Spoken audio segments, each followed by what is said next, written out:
Welcome. In today's guide, we're diving into how to find all your comments by date on Facebook using your PC. Whether you're looking to revisit past conversations or organize your comment history, this step-by-step process will make it easy. Let's get started. First, open your web browser and go to Facebook by typing facebook.com into the address bar and pressing enter.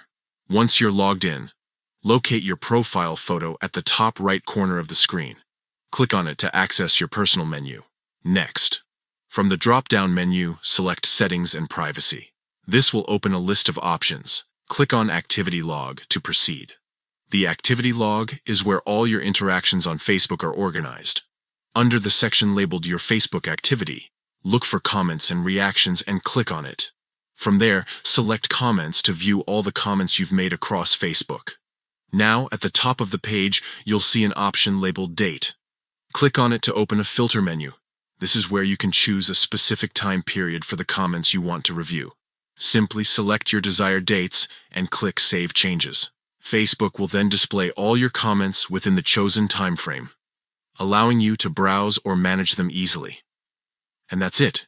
You've successfully sorted your Facebook comments by date using your PC. If you found this guide helpful, be sure to share it with others who might benefit from it. Thanks for tuning in.